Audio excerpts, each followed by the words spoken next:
Na recomendação dos 12 apóstolos, Yeshua diz a ele que não devem trazer quais coisas, né? Diz a eles que não devem trazer quais coisas. Mateus 19:10, não se providencie com ouro, ou seja, não poderia ter ouro, prata ou cobre em seus cintos, nem levei sacola para o caminho, aqui, nem duas vestes, nem sapatos, nem bengala, porque o trabalhador é digno do seu alimento. No Lucas 9:3-5, nada leveis para o caminho, nem cana, nem alforje, nem pão, e nem dinheiro, nem duas túnicas. Em qualquer casa em que você entrar, fique lá e saia dela. E onde quer que ele não o receba, quando você sair daquela cidade, sacuda o pó dos seus pés, como testemunha contra eles. Mas em Marcos 6:8, ele ordenou-lhes que não levassem nada para a viagem, nem pão, veja, nem pão, nem bolsa, nem dinheiro em seus cintos, mas apenas uma bengala. Observação: nas primeiras consultas, ele manda eles levarem bengala e outras coisas, mas na terceira consulta, ele não manda eles não levarem nada, né? Ele manda eles não levarem. Veja, vamos ver aqui no Marcos 10:9-10. Vamos lá. Descendo ele do monte, ordenou-lhes que ninguém contasse o que tinham visto, até porque o Filho do Homem ressuscitaria dentre os mortos, e aqui já é uma contradição, porque ele falou que revelaria tudo a todos, né? E aí não podia contar, né? Mateus 9:10. Diz aqui o seguinte: não possuais ouro, o pessoal da igreja de Bacedo, esse pessoal não tem isso não, tá? Isso é tudo uma ilusão que vocês estão vendo, né? Essas coisas todas. Nem prata, nem cobre em vossos cintos, nem alforje para o caminho, nem duas túnicas, nem alparcas, nem bordões, porque digno é o operário do seu alimento. Então, muito bem. Aqui, já em Lucas 9:3-5, vamos olhar aqui. Lucas disse-lhe: nada leveis convosco para o caminho, nem bordões, nem alforje, nem pão, nem dinheiro, nem tenhais duas túnicas. Não é isso? É isso que está escrito aqui. Então, continua aqui, vamos lá, né? Lá no Marcos 6:8, ele já não falou para não levar nada, vamos lá. E ordenou-lhes que nada tomassem para o caminho, senão somente um bordão, nem alforje, nem pão, nem dinheiro no cinto, né? Nada disso eles poderiam ter, somente o seu bordão. Muito bem, vamos continuar aqui. O cara ficava meio confuso nessa escola, né, desse rabino, né? Uma hora ele falava uma coisa, outra hora ele falava outra.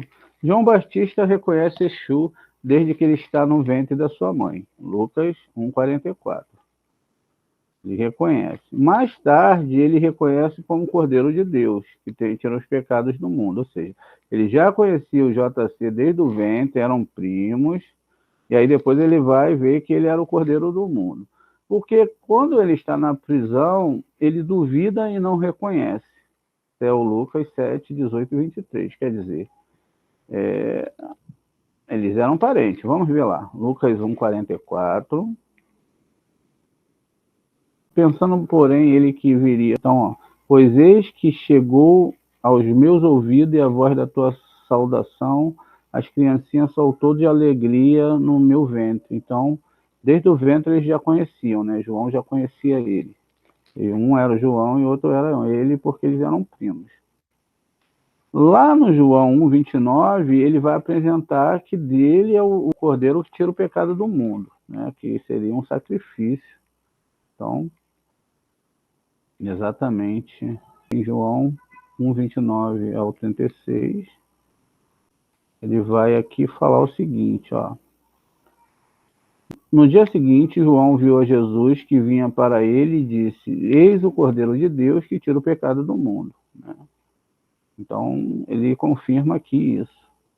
Quando chega lá em Lucas 7:18-23, os discípulos de João anunciaram todas essas coisas, né?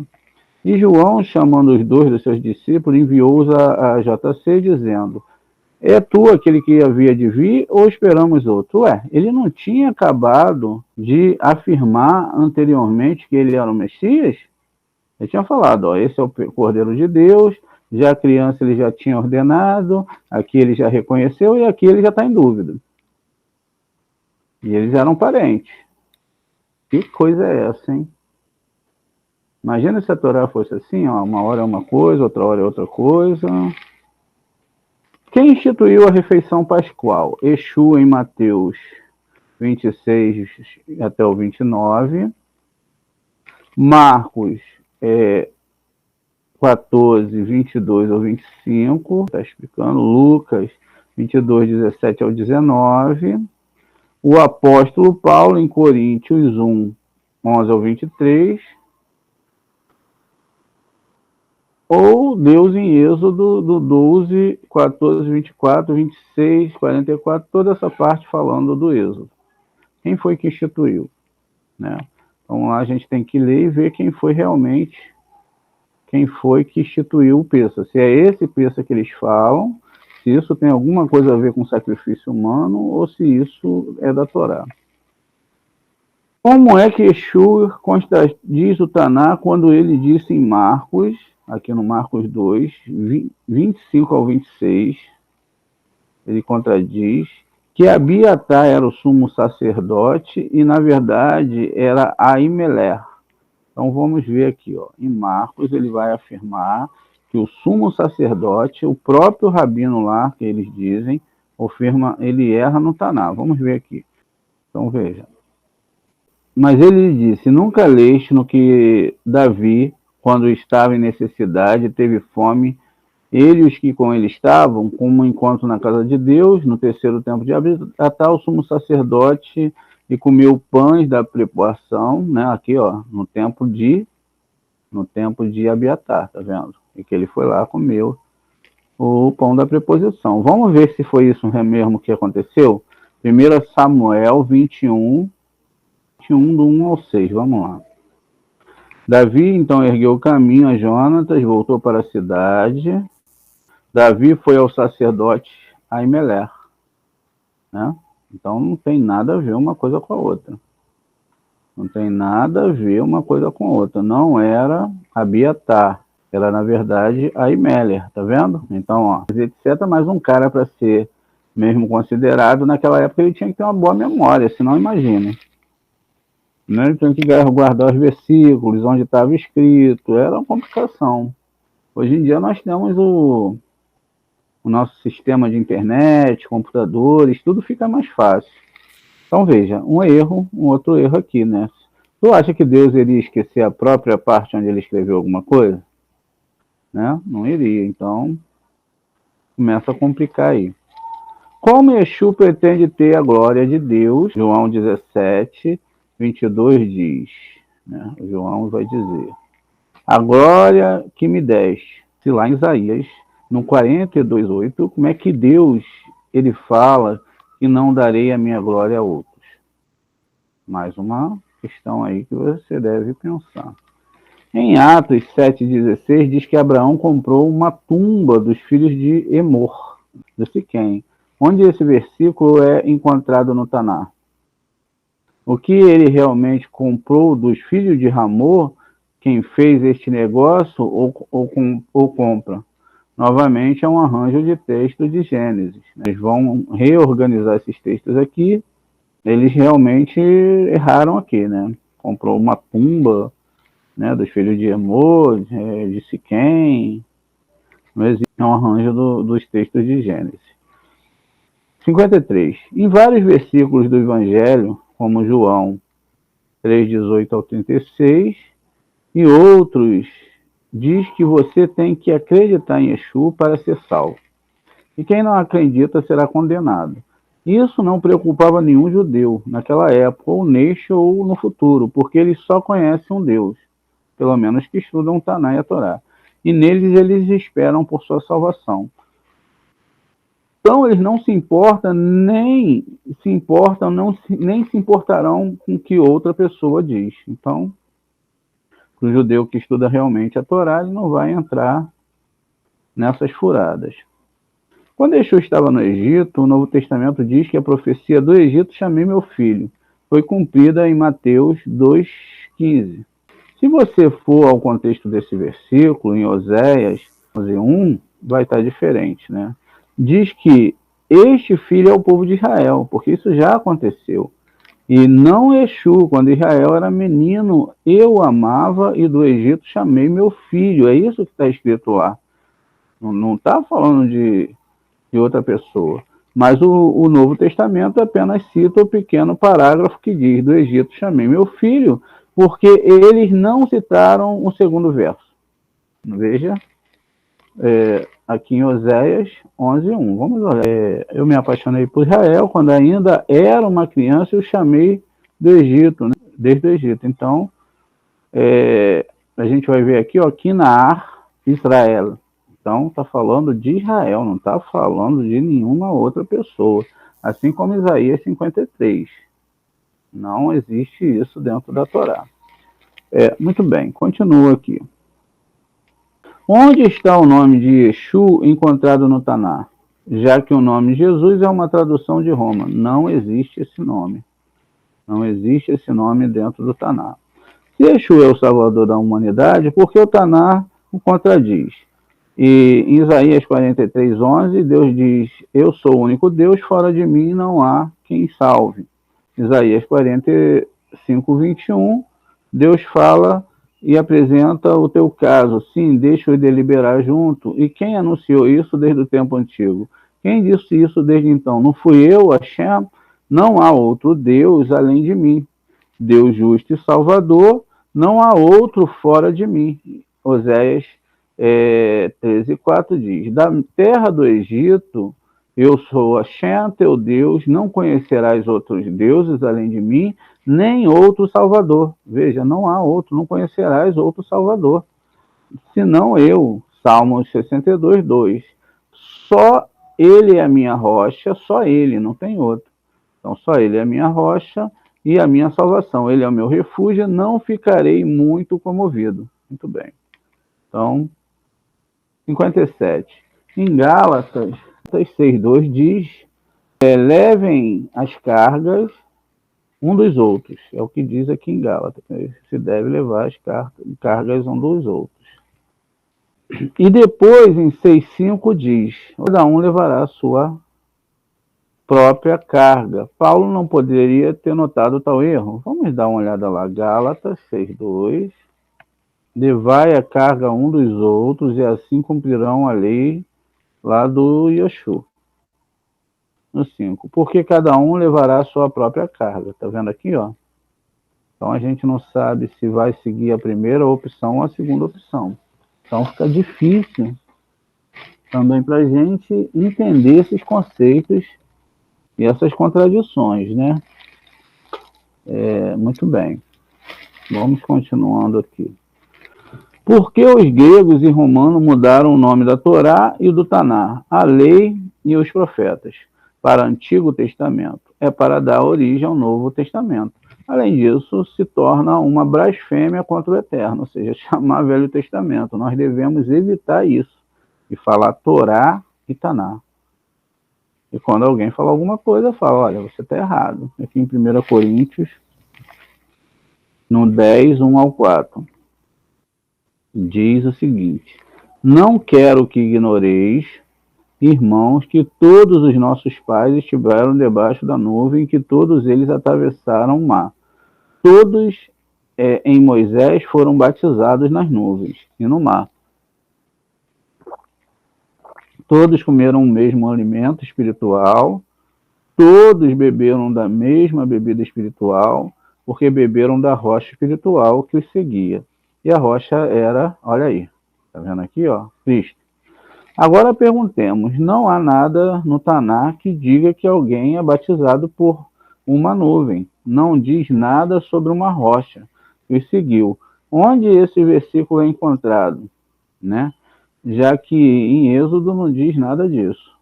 A gente sabe que existem linguagens metafóricas, mas não tem, né? No Êxodo 14:22 não diz nada disso.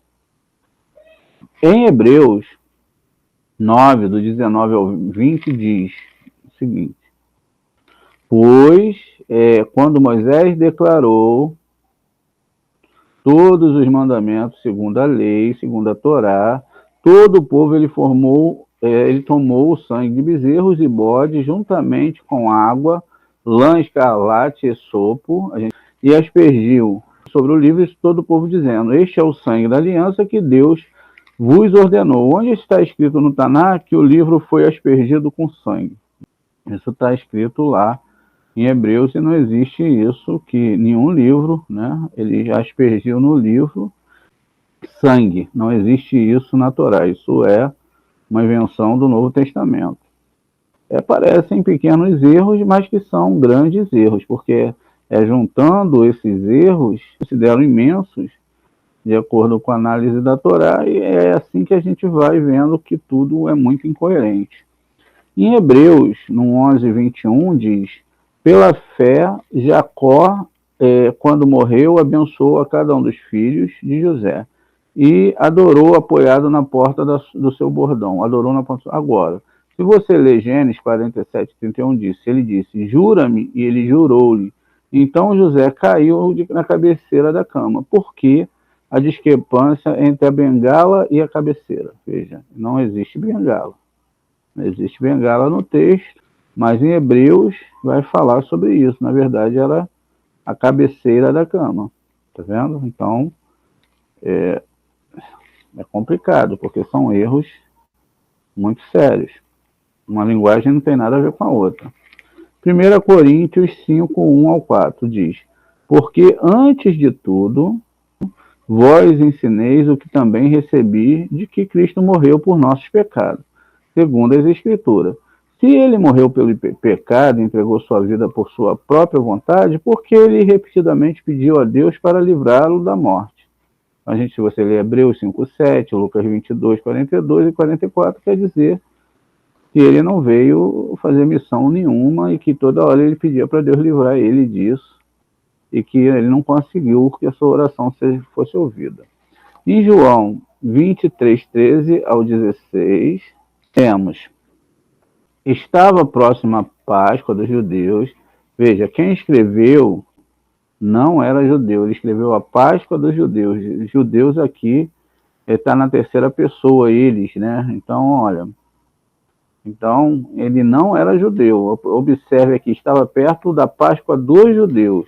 E Yeshua subiu a Jerusalém e encontrou no templo os que vendiam bois, ovelhas e pombas, e os cambistas sentados. E depois de fazer um chicote com corda, expulsou todos do templo, junto com as ovelhas e o gado. Espalhou o dinheiro do cambista e derrubou as mesas. Ele disse aos que vendiam pomba: tirem essa coisa daqui e não façam mais da casa do meu pai uma feira. Se a Torá, o Taná, dá o mandamento em Devarim 14:22, 26, de que isso era permitido, né, era permitido para o povo judeu, de que leia com atenção e você notará que isso foi feito em um local escolhido e permitido, ou seja, era permitido, era a cultura do povo judeu. E que o dinheiro foi trocado por dinheiro na cidade, né, por aqueles que moravam longe. Então eles tinham que chegar com a moeda, é como você faz hoje numa casa de câmbio, né? Você vai lá e troca o dinheiro por um dinheiro que é uma moeda natural, mas o pessoal tem que sobreviver, não é verdade? A gente não está num tempo onde você vai imaginando. Se isso foi regulado por Deus, por que Exu fez o que fez? E disse ele que estavam fazendo na casa de Deus, uma casa de mercadoria. Tem que explicar isso aí, porque hoje as igrejas fazem comércio, né? Se em Hebreus 8:13 diz: dizendo, novo declarou que o primeiro expira, e o que se tornou velho é antiquado. Está falando da Torá. Está prestes a desaparecer. Se a lei foi retirada e Exu o apregou na cruz, né, ele matou a Torá na cruz, como é que Exu diz ao contrário em Mateus 5:17-19? Ele diz: não penseis que vim para abolir a lei, ou revogar a lei, porque eu não vim. Ou os profetas: Então ele não veio. Mas para cumprir em verdade, vos digo que até que o céu e a terra passem, olha, isso aqui é uma coisa séria, até que o céu e a terra passem, nem um jota ou um tio da lei será omitida da lei. Até que tudo se cumpra, portanto, quem quebrar o menor desses mandamentos e assim ensinar os homens será considerado o menor no reino dos céus. Mas aquele que os guarda e ensinar, esse será considerado grande no reino dos céus. Se ele disser que não aprovará a lei, então, como Hebreus diz que a lei foi removida? Qual dos dois está certo? 66. Se a lei foi retirada com a crucificação, por que eles continuam a cumprir a lei? Exemplo, Atos 15, 19, 21. Lá eles falam em cumprir a lei. Né? Observe que na Torá a lei, os versículos que lhe dou neste mesmo estudo, em vários nos dizem que a Torá é perpétua, eterna, não pode ser mudada. Quem era o pai e marido de Maria? Jacó, segundo Mateus 16, né? Quem era o marido dela? Mateus 1,16 vai falar que era Jacó. Eli, em Lucas 3,23. Quem foi o pai de Uzias? Jorão, conforme Mateus 1,18. Ou Amazias, conforme 2 Crônicas 26,1.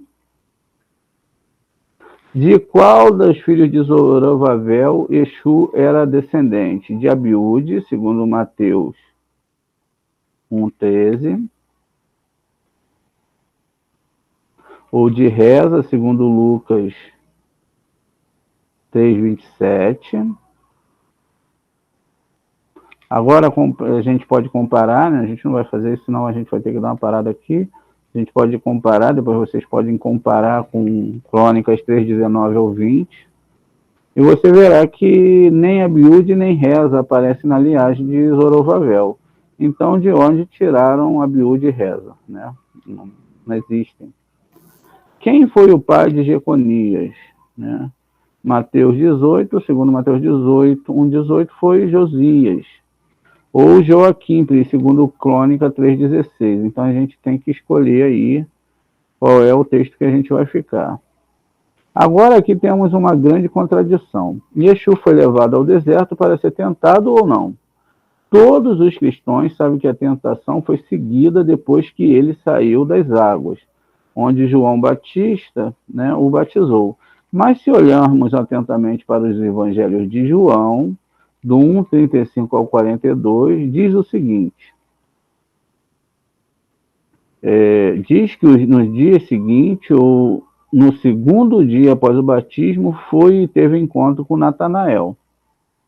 Diz aqui que ele teve um encontro com Natanael. E que mais tarde, no terceiro dia, partiu para Canaã. Então veja, já começou a cair tudo. Onde se celebra as famosas bodas do milagre do vinho, ou tentação no deserto. Ou a tentação do deserto foi uma grande mentira, ou não houve milagre na boda de Canaã. Aí você pode escolher. Qual dos dois você vai escolher que aconteceu, né? Então, você pode escolher aqui o que você mais gostar, entre o milagre do vinho ou a tentação no deserto. Mas, na mesma hora de escolher, foi tudo uma grande mentira. Né? Não aconteceu porcaria nenhuma. Porque Exu deu aos seus seguidores uma profecia esperançosa, dizendo-lhes: vocês não terminarão de percorrer todas as cidades de Israel antes que o Filho do Homem venha. Isso é Mateus, aqui no 10:23. Falou que ele voltaria. A gente sabe que não é de aparecer, é que ele realmente voltaria com os milagres, porque imagina, você está seguindo um mestre e tal, e aí ele promete que já vai acabar tudo. E era essa expectativa que eles tinham. Porque senão a questão de morrer e ressuscitar não tinha validade nenhuma. Para quê? Fala aí para mim, o que tem? Morreu, ressuscitou, e aí? Um monte de gente morreu e ressuscitou, ele não foi o primeiro. No Taná a gente tem o caso de Jonas, tem o caso de homens que nem morreram. Então vamos lá. O problema é que eles querem colocar que aqui é a única questão. A gente viu o caso de Pinhas, que Pinhas ele viveu 400 anos, ele estava vivo ainda. Então, a coisa lá é bem diferente daqui. Então, vamos ver, né? Essa profecia não se cumpriu, porque, de acordo com os discípulos, antes de percorrerem todas as cidades, eles veriam a glória vinda do seu mestre. Agora pergunte a si mesmo: todos os seus seguidores não morreram? Algum deles viram a sua vinda? Não, não viram. Não viram. De acordo com Marcos 8,12, Exu, né, ele disse lá: por que esta geração perde um sinal? Em verdade vos digo, nenhum sinal será dado a esta geração. Falando dos judeus. No João 1, no 12:37, no João 12:37, e em Atos 2:22, dizem que muitos sinais foram dados àquela geração de judeus incrédulos. Eles eram, então, foi dado ou não? Ele ia dar o sinal ou não ia dar o sinal? Ele tinha que definir, porque ele fala mesmo para João o seguinte: olha, vai lá e fala para João, vê os milagres, as pessoas são curadas, as pessoas são libertas, etc. E agora ele não queria dar o sinal, né? Porque ele estava falando que as pessoas eram incrédulas, tinha que ter fé nele para ele fazer os milagres. Imagine isso. Qualquer ação que a gente vai fazer no nosso mundo, a gente não precisa de fé, a gente precisa de vontade. Então, a gente tem a vontade, levanta, vai em alguma vontade. Não precisa de fé. Mas para o poder dele ser ativado, precisava crer nele. É por isso que fica um monte de gente dentro da igreja. Eu não sou curado porque não tenho fé. Em João 5, do 3, no 5:31 ao 32, Exu supostamente disse: se eu testifico de mim mesmo, meu testemunho não é verdadeiro. Mas aquele que dá o testemunho é outro. Eu sei que o testemunho que ele me dá é verdadeiro. Mais tarde, em João, no 8,14, ele diz: ainda que eu dê um testemunho de mim mesmo, meu testemunho é verdadeiro. Quer dizer, era mentira. Ou quem dava testemunho era outro, era ele. Porque sei que de onde vim e para onde eu vou. Isso ele disse aos fariseus, que afirmavam que seu testemunho não era verdadeiro. Veja, os fariseus já sabiam que então, pois vinha dele este versículo. Foi acrescentado no século VI, esse versículo foi acrescentado no século VI. Isso foi encontrado em um artigo chamado Liber Apologético. No quarto século, em uma tradução católica, uma nota foi colocada ao lado deste versículo. Este versículo não é encontrado no grego original. E foram feitas muitas inserções. 76. Na suposta última ceia, João perguntou a Yeshua: Senhor, para onde vais? João 13:36. Então vamos lá. Em João 14:5, Tomé diz a Yeshua: não sabia para onde Yeshua estava indo, né? Para onde ele estava indo. Mas em João 16:5, Yeshua diz: vou para aquele que me enviou, e nenhum de vocês me pergunta: quem és tu, para onde vais? Se Pedro e Tomás lhe perguntassem para onde vais, por que Yeshua mentiu? Então vamos ler aqui de novo, né? Nos últimos dias da ceia, João perguntou a Yeshua: Senhor, para onde vais? João 13:36, em João 14:5, Tomé diz a Yeshua que não sabia para onde Yeshua está indo. Mas em João 16:5, né, Yeshua diz que vai para aquele que o enviou. E que nenhum de vocês me pergunta, né? Nenhum de vocês me pergunta: quem és tu, para onde vais? Se ele já tinha perguntado.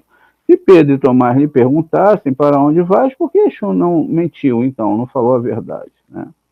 Em João 17:12 é mencionado um filho da perdição, como essa profecia foi cumprida, onde está? Em João 17:2 é mencionado um filho da perdição. E como essa profecia foi cumprida, onde está a profecia, onde essa profecia é encontrada, se ela foi no Taná, ou que um filho da perdição tinha o poder, Os cristãos e os messiânicos não dizem que ele veio para que ninguém se perdesse? Este é um arranjo dos Salmos, do Terlim 49:9, 109:4, 5, 7, 8. O que acontece aqui? Só o Judas, eles estão falando de Judas, que Judas se perdeu e que como isso podia acontecer, porque ele veio para salvar todo mundo, ele era bonzinho.